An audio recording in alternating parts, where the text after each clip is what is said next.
론킴 뉴욕주 하원 의원이 주정부에 내일 업계에 대한 3개월간의 단속 유예 기간을 요청했습니다.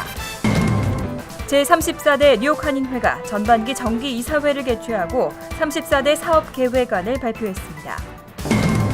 올해 메모리얼데이 연휴 기간에는 최근 10년간 가장 많은 여행객이 몰릴 것으로 전망됐습니다.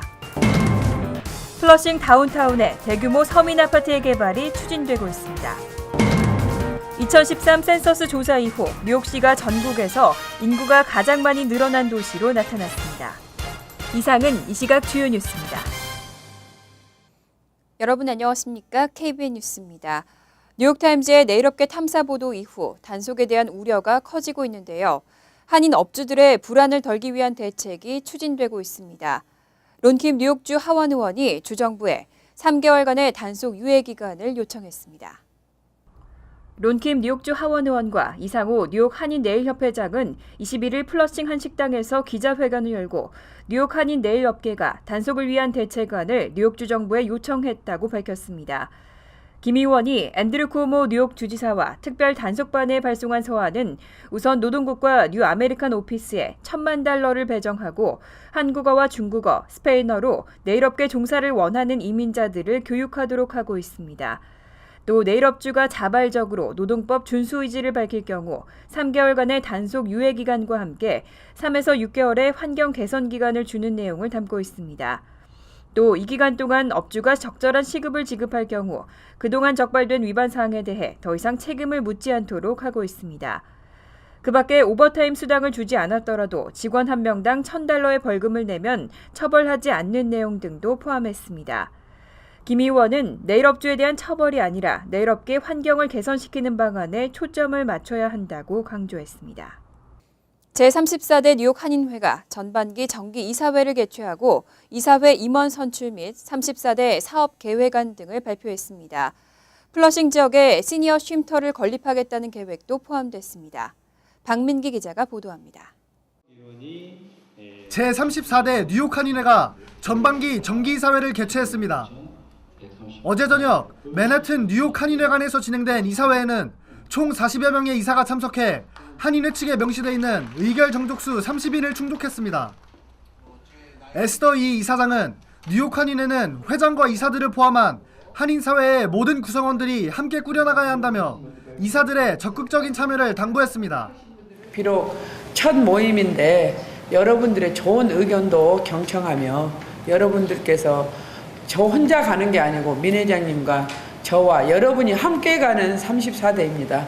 여러분들의 끊임없는 사랑과 협조를 간절히 부탁드리며 곧이어 이어진 전반기 사업계획안 발표에선 뉴욕 일원 한인사회 단합을 위한 코리안 퍼레이드 및 뉴욕 한인의 밤 등의 행사와 뉴욕 한인의 연속성을 위한 회칙 개정안 등의 계획을 밝혔습니다.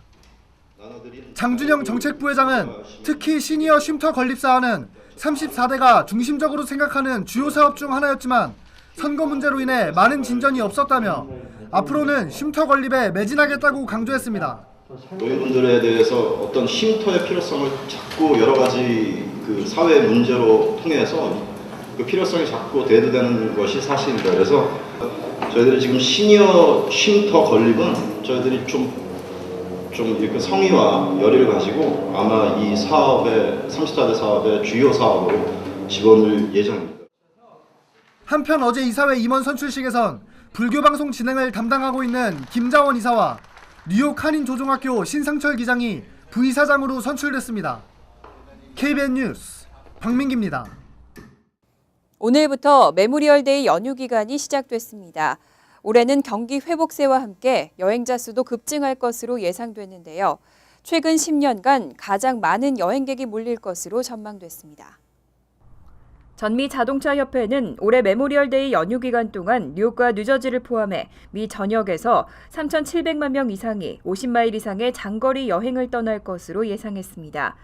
협회가 예상한 올해 여행자 수는 3,720만 명으로 지난 2005년 이래 최고 수준을 기록했고 지난해와 비교해서는 4.7% 증가했습니다. 자동차협회는 노동시장의 활성화와 개솔린 가격의 인하가 이번 여행자 수 증가에 큰 몫을 한 것으로 분석했습니다. 한편 올해 메모리얼데이 연휴 기간에 평균 개솔린 가격은 갤런당 $2.66로 1년 전 3달러 66센트보다 1달러가량 낮을 것으로 예상됐습니다. 한편 연휴를 맞아 각종 대중교통들의 운행도 증편됐습니다. 메트로폴리탄 교통공사와 뉴저지 트랜짓 등은 모두 특별 열차를 운행합니다. 롱아일랜드 레일로드는 오늘 오후부터 펜스테이션에서 출발하는 열차를 10대 증편했습니다. 또 23일과 24일은 주말 공휴일 일정으로 운행합니다.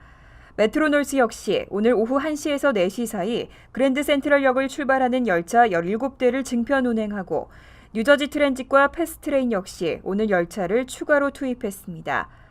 메트로폴리탄 버스와 전철은 25일까지 주말 공휴일 일정으로 운행됩니다. 또 메모리얼 데이에는 뉴욕시 교대 주차 규정이 해제됩니다. 이 밖에 연휴 기간 원활한 교통 흐름을 위해 오늘 오후 1시부터 내일 오전 6시까지 뉴욕주 내 모든 고속도로와 다리의 보수 공사가 중단됩니다. 플러싱 다운타운에 대규모 서민 아파트의 개발이 추진되고 있습니다. 어제 주민공청회에서 개발안의 첫 번째 그림이 공개됐습니다. 뉴욕시 도시개발국은 어제 플러싱 타운홀에서 플러싱 서부지역 개발 사업에 대한 첫 번째 주민공청회를 개최했습니다.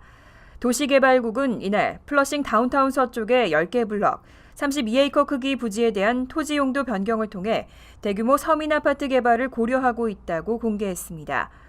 이번에 개발 조사가 실시된 지역은 북쪽으로는 노던 블러바드를 경계로 루즈벨트 애비뉴까지, 동쪽으로는 프린스 스트릿부터 벤위크 익스프레스웨이와 플러싱 강변 서쪽까지입니다.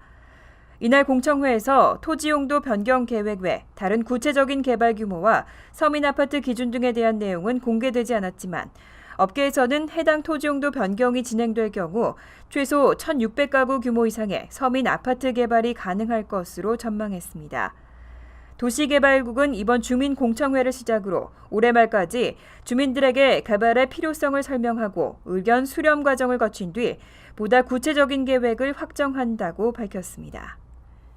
뉴욕주에서 학생 6명 중 1명은 표준시험을 거부한 것으로 조사됐습니다.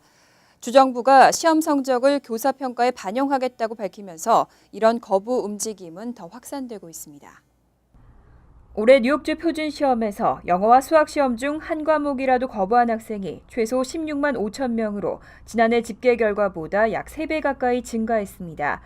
하지만 이 숫자는 롱아일랜드와 업스테이트 일대 721개 학군 중 440개 학군만 반영된 숫자입니다. 뉴욕주 학군 가운데 가장 큰 뉴욕시를 비롯한 250여 개 학군에 대한 시험 거부율 기록은 아직 파악되지 않았습니다. 뉴욕주의 이와 같은 표준시험 거부 움직임은 주정부가 시험 성적을 교사평가에 반영하겠다고 밝히면서 지난 2년 동안 급격히 확산되고 있습니다. 이들은 표준시험 성적을 교사평가에 반영하면 결국 시험만을 대비한 교육으로 치우칠 수 있다고 주장하고 있습니다. 현행 주 법규는 매년 3에서 8학년을 대상으로 영어와 수학 표준시험을 치르도록 하고 있지만 학생이 반드시 이 시험에 응시해야 한다는 규정은 없습니다. 하지만 이와 관련해 한인 학생들이 많은 지역 학군에서는 시험 거부 현상이 거의 나타나지 않는 것으로 파악됐습니다. 2013 센서스 조사 이후 뉴욕시는 전국에서 인구가 가장 많이 늘어난 도시로 나타났습니다. 1년간 무려 5만 2,700명이 늘어나면서 전국에서 가장 많은 인구를 기록했습니다. 연방 센서스국이 어제 발표한 대도시 인구 증감 현황 자료에서 2013년 7월 1일 인구조사 이후 2014년 7월 1일까지 뉴욕시 인구가 5만 2,700명이 늘어난 것으로 확인됐습니다. 수적 증가로는 인구 10만 명 이상 대도시 가운데 전국 최고를 기록했습니다. 이어 휴스턴이 3만 5,752명 증가, 로스앤젤레스 3만 924명, 샌안토니오 2만 4,931명, 피닉스 2만 4,616명 증가를 기록했습니다. 특히 인구 증가가 가장 빠른 15개 도시 중 4곳은 텍사스에 속했습니다. 한편 뉴욕시는 2014년 7월 1일 기준 총 849만 1,079명이 거주해 전국에서 가장 많은 인구수를 기록했습니다. 이어 로스앤젤레스가 392만 8,864명, 시카고 272만 2,389명, 휴스턴 223만 9,558명으로 뒤를 이었습니다. 또 뉴욕시의 5개 보로 중 인구 증가율이 가장 큰 보로는 브루클린 보로로 2014년 7월 1일 기준 총인구가 262만 1,793명으로 전년보다 0.7% 증가한 것으로 조사됐습니다. 미 주간 신규 실업수당 청구 건수의 4주 이동 평균치가 또 한 번 최저를 기록했습니다. 지난 4월 이후 다시 한번 급감하면서 15년 내 최저치로 낮아졌습니다. 노동시장이 호조를 띠는 것으로 평가되고 있습니다. 미 노동부는 지난주까지의 주간 신규 실업수당 청구 건수의 4주 이동평균 청구 건수가 26만 6,250건으로 5,500건 감소했다고 발표했습니다. 4주 이동평균치는 2000년 4월 이후 최저치를 기록했습니다. 미국의 주간 실업수당 청구 건수는 대체로 변동성이 심한 편이기 때문에 변동성을 줄이고 추세를 보여주는 4주 이동평균 청구 건수는 금융시장 전문가들 사이에서 중요한 고용시장 지표 중 하나로 평가되고 있습니다. 지난 4월 9일에 노동부가 발표한 4주 이동평균 청구 건수는 당시 2000년 6월 이후 최저치였습니다. 다만 주간 실업수당 청구 건수는 한 주 만에 약 10,000건 증가하면서 다시 반등했습니다. 하지만 최근 11주 동안 30만 건을 넘지 않으면서 노동시장이 호조를 띠는 것으로 평가되고 있습니다. 잠시 후 KBN 뉴스가 계속됩니다.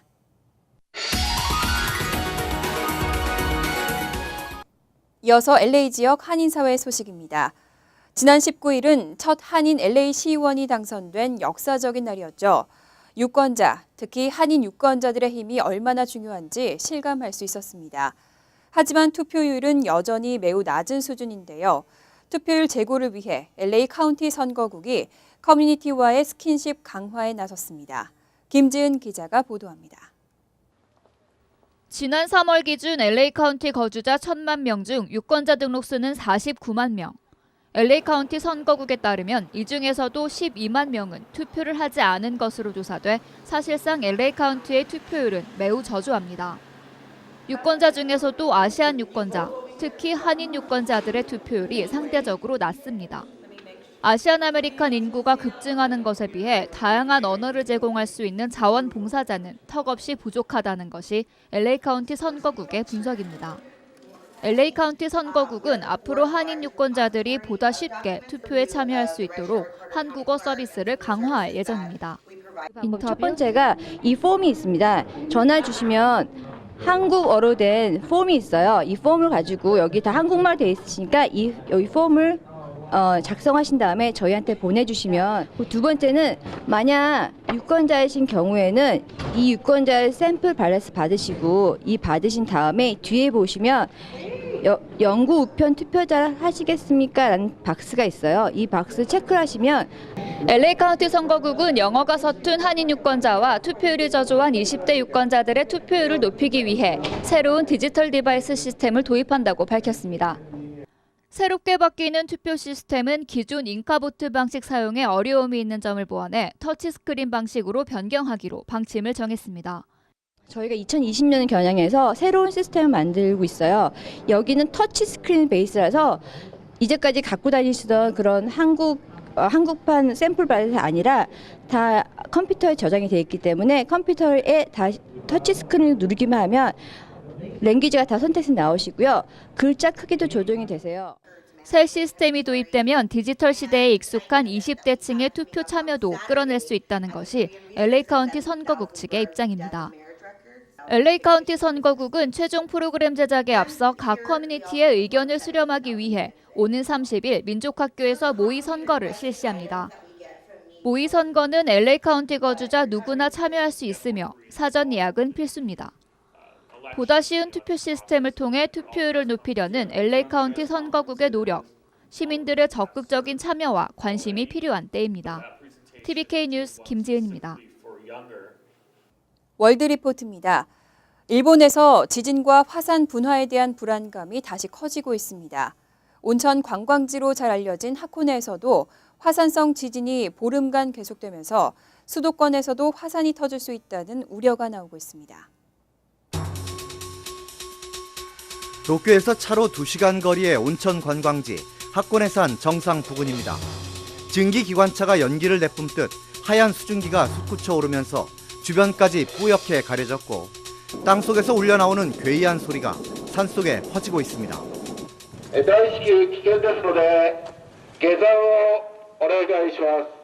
등산로가 폐쇄된 데 이어 화구 주변 300m 지역에 출입이 통제되면서 하루 수만 명씩 몰렸던 관광객들은 계속 발길을 돌리고 있습니다.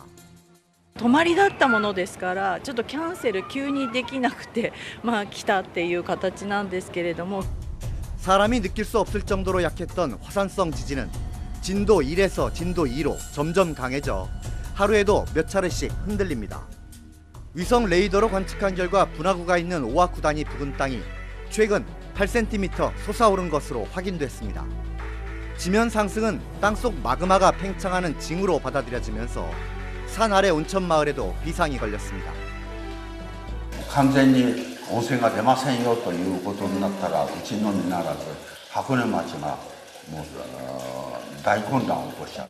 일본 정부는 시설 관리자만 시간제로 출입을 허용하면서 온천의 명맥을 유지하고 있지만 관광과 안전 사이에서 고심하는 모습이 역력합니다. 하코네 산이 실제 분화할 가능성은 높지 않고 분화하더라도 피해는 주변 1-2km에 그칠 것이라고 예측하면서도 작년 나가노현 온타케산의 갑작스런 분화로 60명 넘게 희생된 적이 있는 만큼 긴장을 늦추지 못하고 있습니다. 지금도 온타케산과 가고시마의 사쿠라지마를 포함해 화산 활동으로 입산이 금지되는 산은 일본에 3곳이 더 있습니다. 4년 전 동일본 대지진이 일어난 도호쿠 지방에선 사흘 전 규모 6.8의 강진이 발생했고 앞으로도 진도 5의 여진이 이어질 것이라는 경고도 나왔습니다. 이곳 도쿄도 건물이 흔들리면서 4년 전 악몽을 떠올려야 했는데 수도권에서 지진과 화산 분화가 현실화될 수 있다는 우려를 여전히 떨쳐내지 못하는 모습입니다. 간추린 소식입니다. 한인들이 많이 찾는 뉴저지주 병원들에서 환자 개인정보 대규모 유출이 발생했습니다. 홀리네임 병원과 잉그루드 병원, 벨리 병원 등에서는 지난 2013년 2월부터 올해 3월까지 응급실을 찾은 환자 수천 명의 개인정보가 유출된 가능성이 높은 것으로 나타났습니다. 현재 연방정부는 이들 병원의 결제대행 서비스를 제공하는 메디컬 매니지먼트 LLC의 직원이 고객 정보를 빼돌린 사건을 수사 중이라고 밝혔습니다. 뉴욕 주정부의 보조를 받는 플러싱의 비영리 기관이 임직원들의 술값과 선상파티 비용을 당국에 청구했다가 적발됐습니다. 주 감사원은 정신건강 서비스를 제공하는 PSCH가 지난 2012년 정신건강서비스국에 청구한 비용 중 15만 2천 달러가 부당한 것으로 드러났다고 밝혔습니다. 감사원은 특히 이 가운데 5만 4,800달러는 임직원과 이사의 유흥을 위해 지출됐다고 지적했습니다. 경찰이 맨하튼 일대에서 자전거를 타고 다니며 여성을 타깃으로 날치기를 하는 용의자를 공개 수배했습니다. 뉴욕시경은 용의자가 지난 2월부터 4월까지 주로 늦은 밤이나 이른 새벽에 맨하탄 일대에서 자전거를 타고 다니며 여성들의 휴대전화나 지갑을 낚아채 도주하고 있다고 밝혔습니다. 경찰은 용의자의 영상을 공개하고 목격자들의 제보를 기다리고 있습니다. 한미정신건강협회가 오는 6월 6일 플러싱 병원에서 2015 연례 전문가 컨퍼런스를 개최합니다. 올해 연례 컨퍼런스는 어린이와 청소년을 위한 중재와 지원, 다문화 커뮤니티의 행동 건강 이슈에 대한 문화적으로 올바른 접근이라는 주제로 진행됩니다. 특히 외상 후 스트레스를 받고 있는 어린이와 청소년들의 정신건강치료 방법이 주요 내용이 될 것으로 알려졌습니다. 환율과 증권 소식입니다.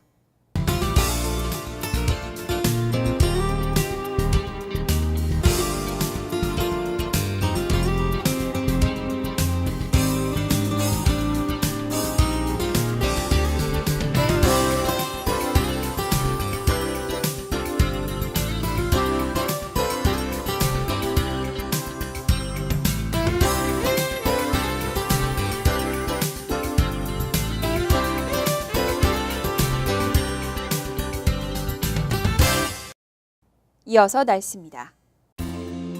토요일은 대체로 화창하고 좋은 날씨가 되겠습니다. 낮 최고 기온은 69도, 섭씨 21도, 밤 최저 기온은 54도, 섭씨 12도로 예상됩니다. 일요일은 가끔 구름이 조금 끼겠고 밤늦게는 소나기가 내리겠습니다. 월요일은 오후부터 천둥 번개와 함께 소나기 올 가능성이 있겠습니다. 이상으로 KBN 뉴스를 마칩니다. KBN과 함께 즐거운 저녁 되시기 바랍니다.